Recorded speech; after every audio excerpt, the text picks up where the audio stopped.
Hey everybody, welcome back to the channel. We have a brand new video from Palantir and Sonidex. Now, this is a partnership that I talked about, I think a couple of months ago. They announced an official PR of what they were doing in the renewable energy space. Now they have a video accompanying that. Palantir is one of the most exciting companies in the world, primarily to me because I believe their software can be used in various different verticals. Renewable energy is a problem that needs to be solved, and it's a big data problem more than it's a problem of anything else. We need highly optimized amounts of data to be able to figure out how to actually deal with the crisis in the next 40, 50 years of not having any oil barrels left on the planet. AI in particular can play a phenomenal role in amalgamating all that data and coming up with the best insights to figure out how to do renewable energy properly. And a lot of companies are playing in this place. Palantir is deciding to partner with a lot of those companies because this is one of those problems that will be worth many trillions for the companies that is able to figure it out. So let's get into this. Palantir and Sonidex digitizing the renewables future. Before we get into the video, dailypalantir.com. That is my Palantir blog. It is one of the only Palantir blogs that really exists on the internet. We give a newsletter every single day around 5 to 6 p.m. Eastern. You should subscribe to it. If you're watching this video, if you care about Palantir, you should subscribe to it. It is free. It is never going to cost any money to subscribe. It gives a really quick, like 5-article update on what happened on Palantir on that day. You can probably find some interesting content if you haven't been able to watch a video, listen to a podcast or anything. Boom, that newsletter every day in your email lets you know what's going on with Palantir and gives you the information that you need to know. If you have not subscribed to it and you're watching these videos and you're subscribed to me, you should subscribe. Unless you hate email notifications, one a day about a company that you're invested in, I think it's a good deal. It is free to subscribe to. Check it out, dailypalantir.com. We have about 1,300 subscribers. Let's see if we can get that to 2,000. It's one of the only Palantir newsletters I know that exists on the internet, and it will be done till as long as I cover the company, which I plan to do for a very long time. So check it out, subscribe. Thank you guys so much. Let's get into the video.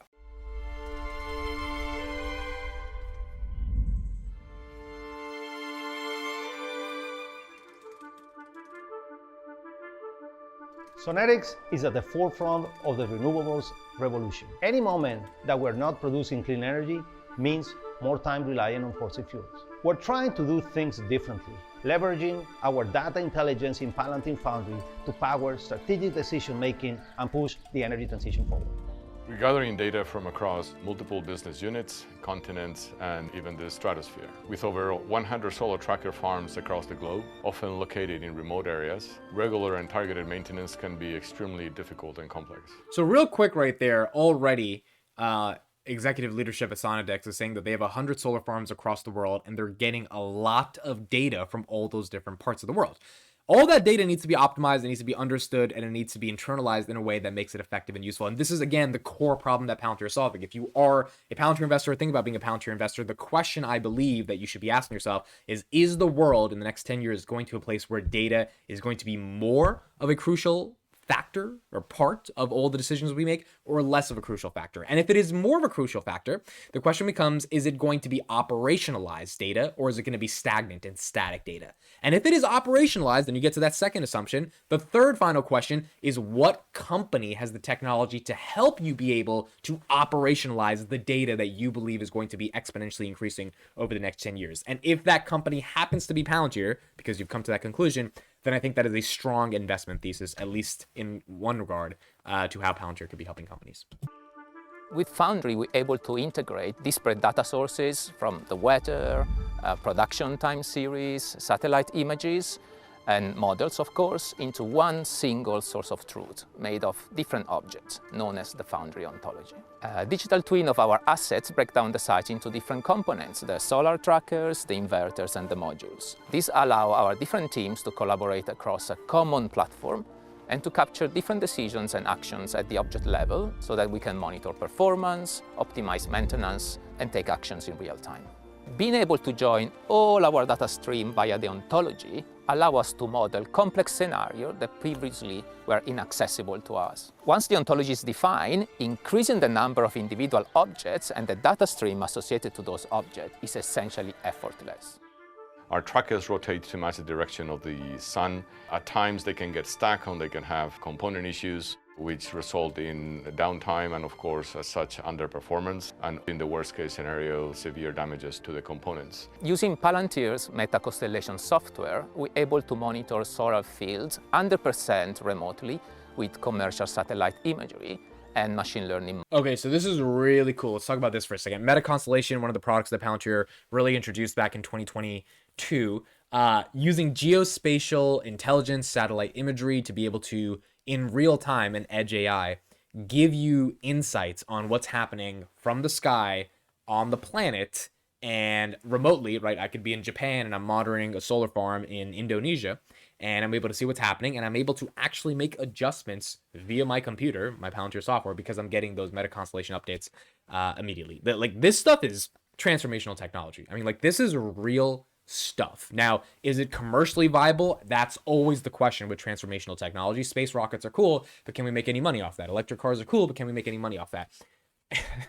I just believe there's a lot of ways Palantir can find a way to make money off this, and Sonodex and digitizing the renewables future is one example of meta constellation not being used in a mission critical context, which is what it was primarily used for, at least in the videos that I saw in 2022, when it came to the war and fighting and stuff like that. But now this is being used to help solar farms become more effective. And make no mistake about it, in the beginning of the video, when the head of AI is talking about maintenance and repair, like, when you have a solar farm, these panels go bad, right? Like, you need to make sure that these panels don't go bad, or else they're not collecting energy from the sun, which means they're useless. So just like oil refineries, right, you have to make sure the refineries don't go bad.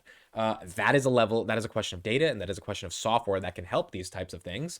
And, you know, if Palantir can provide that, then that's where Palantir gets even more powerful. Models. Those models automatically detect misaligned trackers in need of maintenance.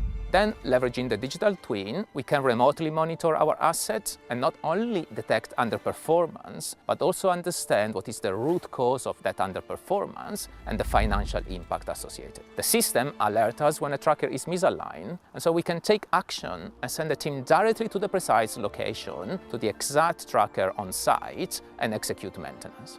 From the early results of this use case, we're confident we can beat our goal of reducing the revenue losses associated to tracker failures by at least 20%, also to reduce to zero catastrophic mechanical failures due to tracker being stuck in a vertical position under strong wind.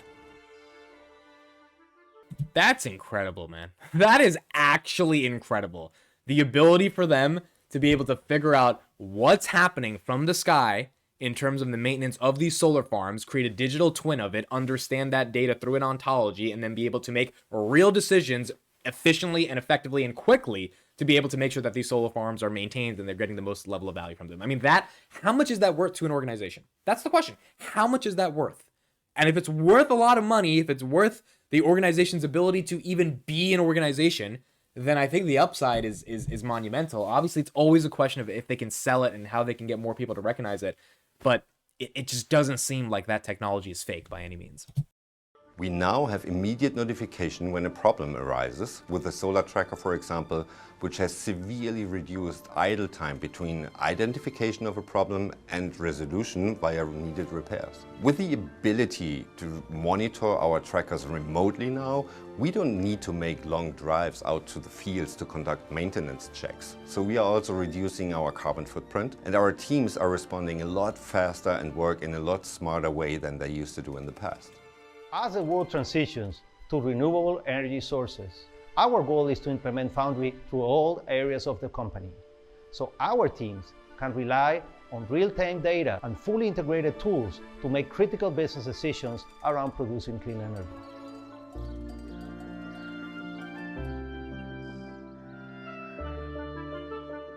That was one of the best videos I've seen on Palantir. I'm going to be very honest about that. That was honestly, it was first of all, it was the most concise and easy to understand explanations for what Palantir is doing, because they use the solar farm and they kind of didn't use that many complicated terms. So for the average person, it was very important.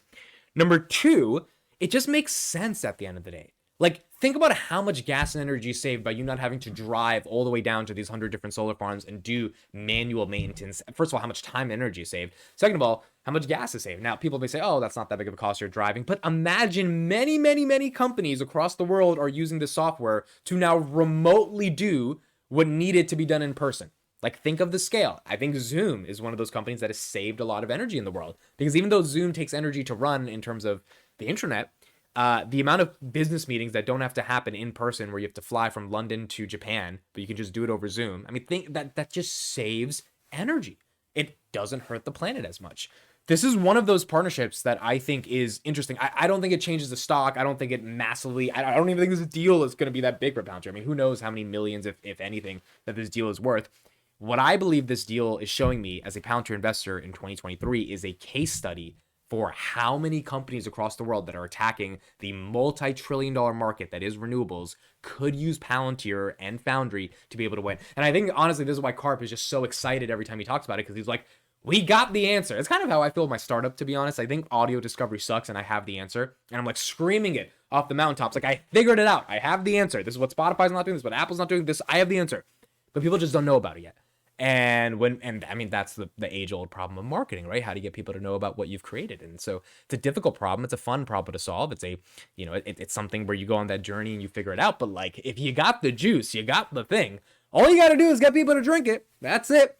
And if they drink it, there is a lot of juice to be drank, I guess is what I'm trying to say. So, I mean, it's exciting. This is where I want to keep my money as an investor. Let's look out for more partnerships that come out over the next coming months.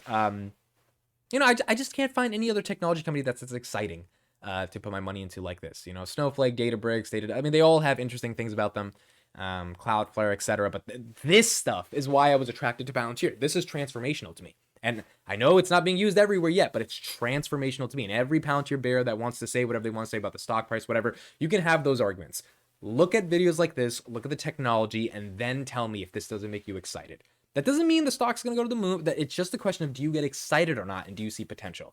And then start factoring all the other questions. Because as a growth investor, as someone who's looking for 10x's, you've got to look at something that makes you excited. Because if it makes you excited, it probably makes other people excited. And then if the numbers match and the growth is there, you can try to form an investment thesis that hopefully relates to something that that means that the stock can do well over the long term. But the company in and of itself and the foundation the company is building, that's what's exciting to me about partnerships like these. So Sonadex, we'll probably talk about this more on Palantir Weekly. That's coming up this Friday. Thank you all so much for listening, watching. Let me know your thoughts in the comments. I think this is one of the best videos that Palantir's ever put out. It was short, concise, to the point, and it gave an actual use case on how they're using AI, meta constellation, and digital twins and ontology to be able to solve renewable energy problems, which is a really big deal. Thank you guys so much for listening, watching. Subscribe to Daily Palantir, the newsletter. It's free every day. You might as well subscribe. You get daily Palantir updates in your email. I'll see you guys in the next one. Bye-bye.